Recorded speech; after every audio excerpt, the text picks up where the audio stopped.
introduce you to Venezuelan dingo. As you can see, she's a work in progress. And unfortunately, I don't have any video of that progress. From this point on, it will be all video. But for now, it's just going to be some pictures in a slideshow showing the work to date. And this is where the Mustang joins the party. 1968 Mustang Coupe, an abandoned father-son project. It's pretty rough, pretty rusty, but came with a lot of new sheet metal. Step 1, skin up on the lift to gut everything not needed and try to make room to slide it over the chassis. It's kind of a shame to cut this much of the car away, but as you can see, it was pretty rusty and not worth salvaging.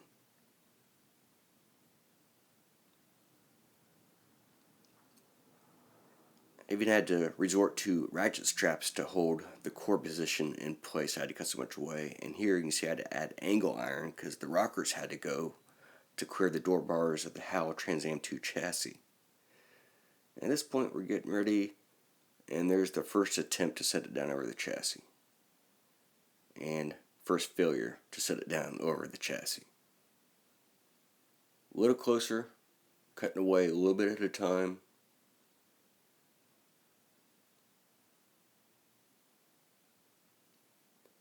And we're almost there at this point. You see, I have to cut the fenders away to clear the tires. And here you can see a wheelbase discrepancy. I'll go over that in a later video. And with a lot of cutting, it finally fit. First time sitting on the ground with the coupe body.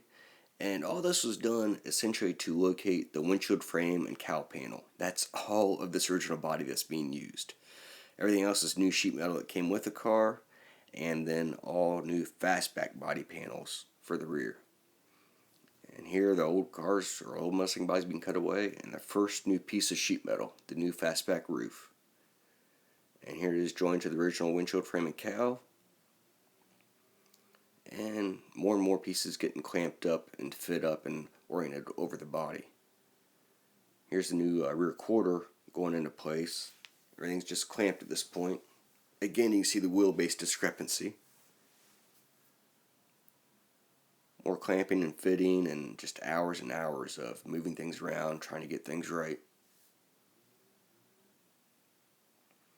You see the body is just supported by random bits of angle, channel, and so forth. Here's a front clip coming together. You'll see a little bit more of that later on. And the front clip being mounted.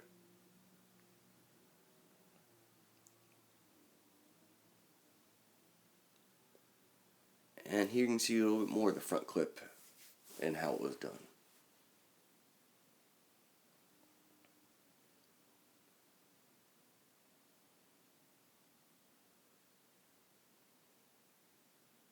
And this is the first time she's sat on the ground with the new fastback body in place. At this point it's, I'd say 50% mounted. Pretty much everything from the belt line up.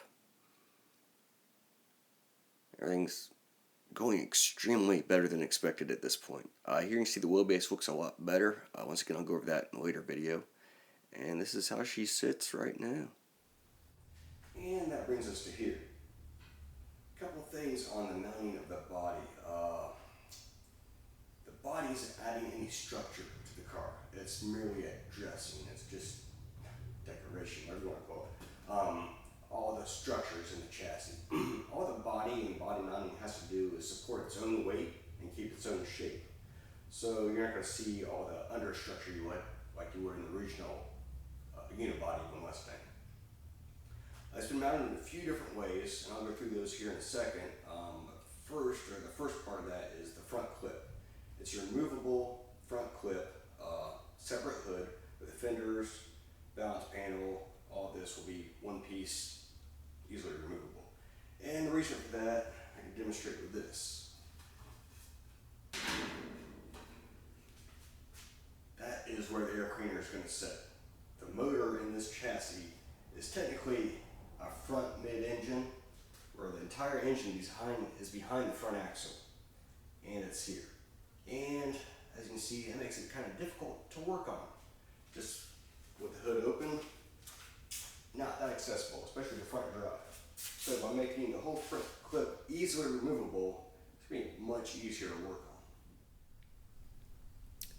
So what I've done is stitch welded the fenders to this 1¼ by 1¼ square steel tubing,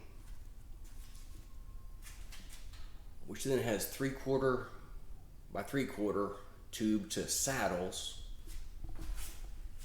on the rear part, held in by 2/3 bolts. And also, you can't really see, but right here in the saddle there's a dowel pin, and that goes into a hole into the chassis leg to locate everything. The bolts merely hold it together, the dowels locate it, keep everything aligned.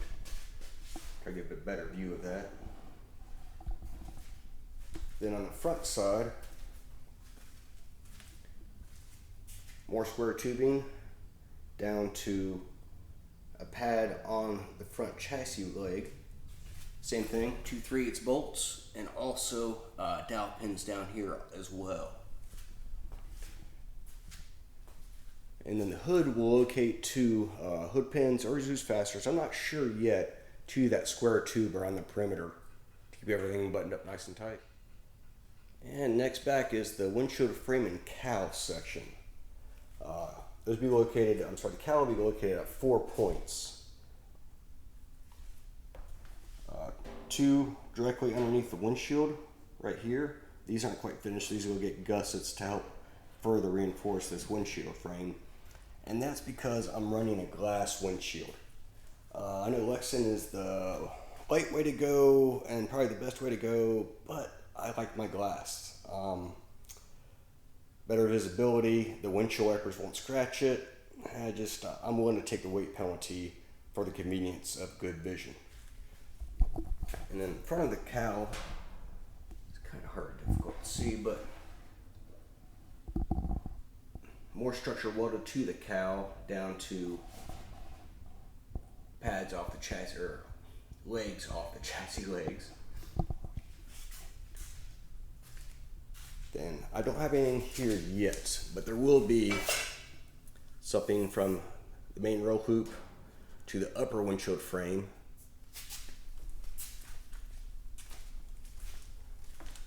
On the rear of the roof, right where the rear window sets in, got tabs and brackets, and that'll locate the roof in 4 corners. The rear car, we have 6 mounting locations so far. There'll be plenty more later down the road when the body is modified to fit the tires.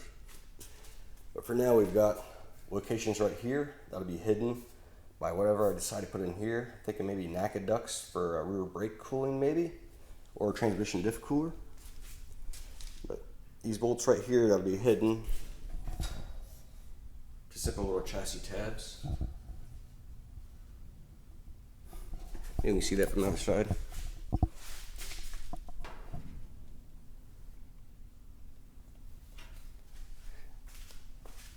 Then further back, we've got these struts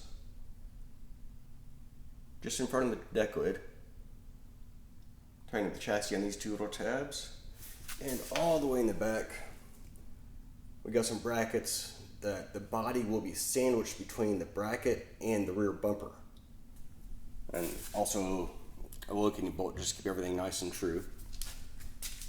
The brackets are just grabbed a simple angle iron, and there's 2 weld nuts in the chassis, and then 1/2-inch bolts that secure the brackets to the chassis. So the rear bumper will be tied in quite nicely as well.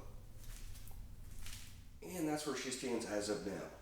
As you can see, it's kind of a bolt-on configuration, similar to an RC car, where you've got the complete chassis, then the Lexan body that goes on with 4 little pins and clips. Very similar scenario here. That's for a couple reasons. One, so the chassis can go to powder coat, body can be painted, bring it back together afterwards, and also kind of future-proofing it for potential crash damage. This will be a track day car. This will see some little wheel racing. It also will be street legal-ish. As far as where she goes from here, best way I can think of to describe it is somewhere between Roadkill's Nascarlo and Project Mickey. If you haven't heard of either or one of those, definitely check them out. Very entertaining stuff. That's about it for her introduction. Thank you very much for watching.